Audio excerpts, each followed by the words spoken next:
say this with my chest, there are far more women struggling to find love in relationships than men. Yes, I agree, bad men exist, but these men are created, not born. And I'll tell you what's causing this: toxic feminism. What feminism does is simultaneously teach women to detest masculine traits in men, but cultivate them in themselves. So for instance, a man that cheats is trash, but a woman who cheats is a bad bitch. Or a man that sexualizes women is misogynistic, but a woman should sell her nudes online and she's a bad bitch. But the biggest problem with feminism is that it makes women reject their feminine traits. So they no longer want to be loyal or nurturing. As a result, we're breeding a generation of men who no longer aspire to provide, protect, and most importantly, respect women because they can access them and replace them. So yes, men are struggling to find love, but it might be because this generation of women is not what they want.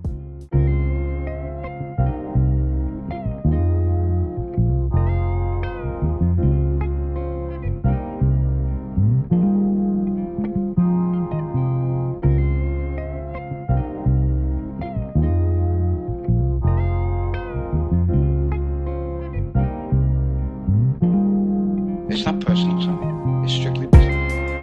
Your show, F is for Family, I relate to it because it's about parenting in the 70s, and that's, that was when I was parented like you. What do you think of parents now? How do you compare them to parents in the 70s? Oh, it's just completely, the kids have so much power. It's like ridiculous. Like half of these kids, I'm like, I look and I just have what happened to me. And I'm like looking at a kid and be like, this kid's about ready to get punted across the grocery store. And it just never happens. Right. They just don't get hit. And I think it's hurting this country. You're mad. Wait a minute. No, like. Let's get this. You're mad that children are not being hit. This should be the threat of it. Half of it was just it was just your dad was acting like he was going to do it. He never did it, but your mother did. And because she was a woman, it was like, okay. Because it was like, hey, you let a girl beat you up, you kind of felt emasculated. Yeah. We had a rule, a lot of the stuff that I look at from when I was a kid that actually kind of made sense in a way would now be considered like abuse, I guess. Like when I was a kid, if you didn't finish your supper, as we called it. Supper, yeah. Yeah, my mother was just like, well, you're going to finish, she would just wrap it in cellophane and you just picked up where you left off for breakfast. Like a blue-collar job. Like you take the shovel out of the hole and just start digging it again. So, yeah, I remember one night we had cube steaks, which is like one of the toughest pieces of meat. I don't know if you guys, everything's so like Asian-infused Wagyu beef. Everybody's eating that crap now, but cube steak was like, literally had to hit it with a hammer to make it like edible. And so we were having cube steaks. And I forget, my little brother was still in a high chair and he couldn't finish his. So my mother goes, all right, well, you're just gonna have to eat it for breakfast. And that was like 8 hours away, which was like half his life. So he was like, all right, I'll take that deal. So the next morning, I remember we were having waffles. My mother always made Sunday breakfast, so we had all these waffles, eggs, bacon, this whole layout. My brother was looking at half-eaten cube steaks and a little mound of green bean casserole. And he looked at my mom, he goes, Mom, can I have a waffle? And she goes, no, you gotta finish your supper.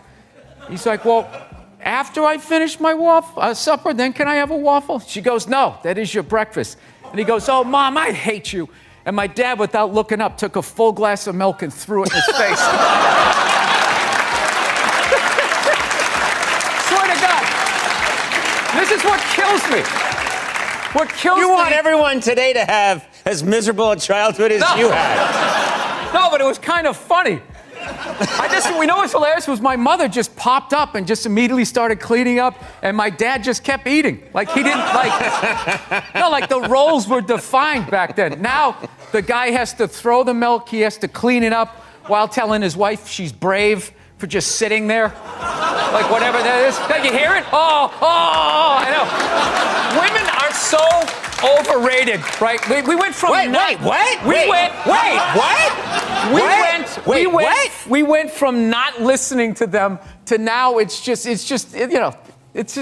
ridiculous. Like that believe women. It's like all of them. How about 85%? I'll give you 87%. All right? But that last 13% that keys your car, lights your shit on fire, and puts a family pet in a pot of stew. Who put a pet in a pot of stew? Glenn Close. Oh, Glenn Close, yeah. That's, okay, all right. I think it was a separately boiled. You know what I miss? I miss, tougher parenting and evidence. Those are the things that I miss from my childhood. Evidence? Yeah. You mean Due people... process. Right. Somebody says something happened, and then someone else goes, well, I said it happened this way, like the old gumshoe shows. Then they had to figure it out. Right. Yeah, that doesn't exist now on social media. It's just it's just frontier justice. Right. You feel how nervous everybody just got in here? The fact that I just suggested that there should be due process? This guy's talking crazy, man. Did he just join ISIS? This is what it is. What I'm saying.